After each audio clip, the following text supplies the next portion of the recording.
Hello there, I'm Lloyd Evans. Welcome to the bunker. It's time for another voicemail. Today's voicemail is from an anonymous caller.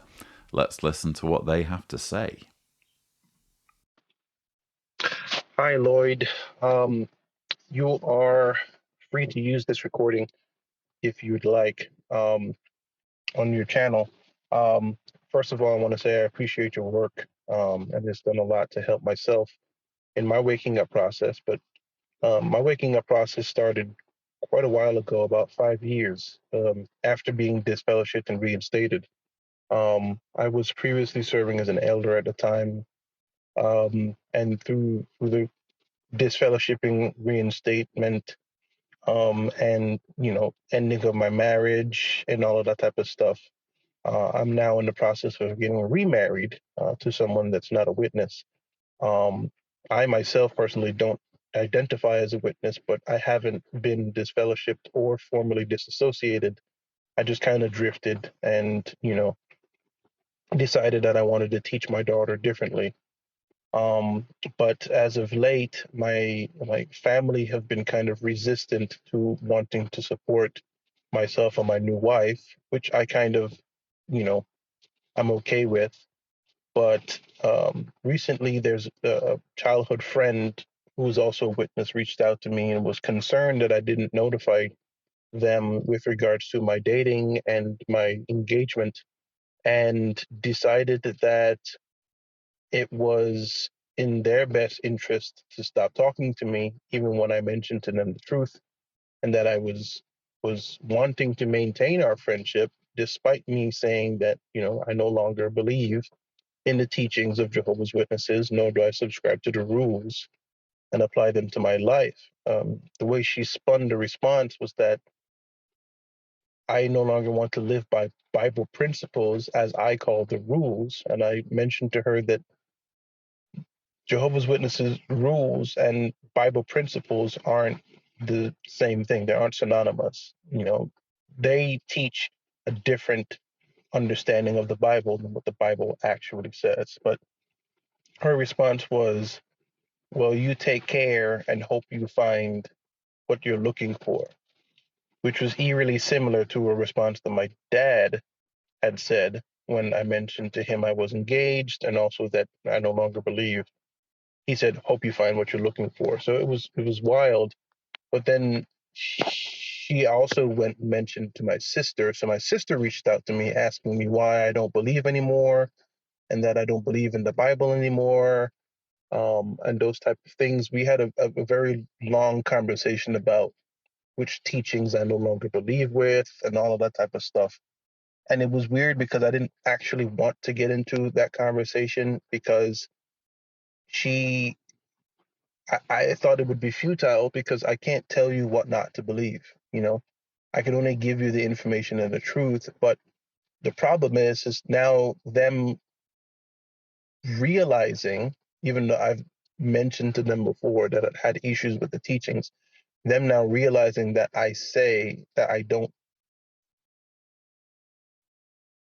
longer identify as one of Jehovah's Witnesses. Now it seems to be a bigger issue because her question was, well, are you disfellowshipped? Are you now joining another church? Have you formally disassociated? And I said, none of those things. It's just simple. I don't identify as a witness because I no longer believe. And I could feel the distance more. And so I guess ultimately, based off of that story, my question is, what would be the best way of handling family in an attempt to try to maintain some form of a relationship while being, while being true to myself?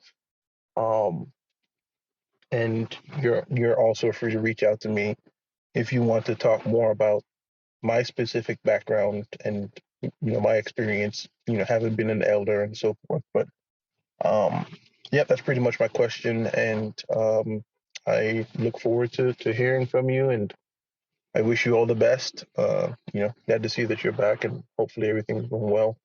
And yeah, talk to you soon. Thanks. Bye bye. Well, thank you very much for leaving this message. Sounds like you have been going through some very awkward conversations with your friends or former friends and with your close relatives. It sucks, doesn't it? It sucks that people are put in these situations. It just shouldn't be the case. It's, as I've said repeatedly, playground behavior, isn't it? To shut someone out, to shun them, or even threaten shunning them over having different ideas, having different beliefs. But that's the reality, isn't it? That's what Jehovah's Witnesses are about. They're about shunning people. It's a form of control. And unfortunately, there aren't any exceptions. If there are exceptions, they are few and far between. And it tends to go below the radar, you know? Sometimes Jehovah's Witnesses, for whatever reason, usually because they have a decent grasp on their humanity, cannot bring themselves to shun and do maintain contact. But that's the exception rather than the rule.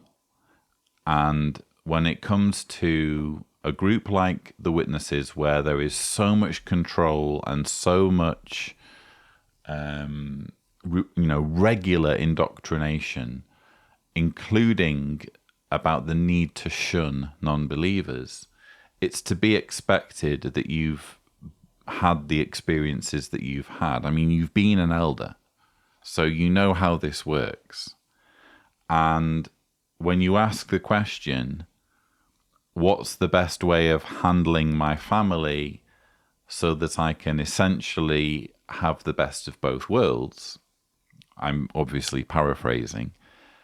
I guess my answer would be not the way you've done things. I'm sorry, I've got to be honest.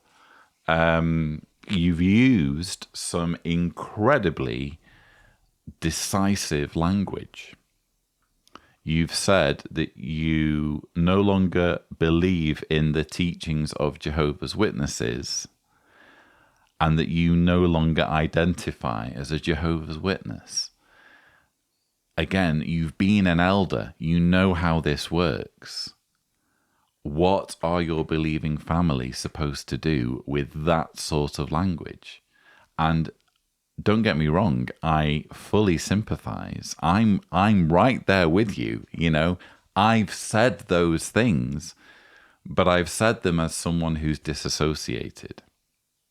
And unfortunately, the way all of this has been orchestrated by the governing body is so that you can't have the best of both worlds. They do make you choose whether to fade, whether to walk the walk and talk the talk, or, be unobtrusive about your doubts, or quit cold turkey and disassociate. They thrust that awful dilemma on you. And I think it's a bit unrealistic to expect your friends and family who are Jehovah's Witnesses to just ignore all of that coding and all of that programming that they're constantly getting.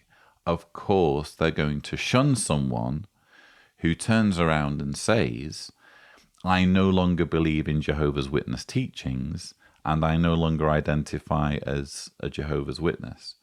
So I'm afraid, as far as I can tell, that ship has sailed. With anyone that you've said that to, if anyone is ever considering fading, let's say, for example, someone's watching this video now and they are just in that early stage of waking up and they're considering whether to fade or whether to disassociate. And as I've repeatedly said, that is a decision that everyone must take for themselves. There is no right or wrong. It's, you've got to do what works for you. But if you do decide to fade, if you do really, really need, for whatever reason, to keep your believing Jehovah's Witness friends and family in your life, you can't go saying to them, I don't identify as a Jehovah's Witness anymore, or I don't believe in Jehovah's Witness teachings anymore. What you can do most of the time is say that you have doubts, because that's kind of almost acceptable terminology for Jehovah's Witnesses to use. It's, oh, well, occasionally it's okay to have doubts. If you say to your believing friends and family, I have doubts, and I'm working through them, aren't we all, sort of thing.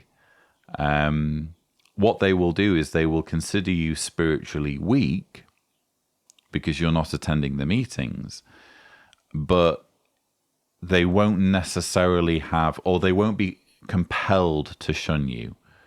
A hardcore Jehovah's Witness is going to shun someone just for not attending the meetings. But let's say it's like family and someone says, I have doubts, and they sort of start drifting away. And let's say there's this kind of really strong bond. It would take a very cold Jehovah's Witness parent to just start shunning their child just for having doubts, But it's a different story if you're going to start saying, hey, I'm essentially not a Jehovah's Witness anymore. That's why your childhood friend said, well, so what's the situation? Are you disassociated? Or when are you going to make this formal? I feel as though it's, again, a choice no one should have to make, but ultimately one that has to be made.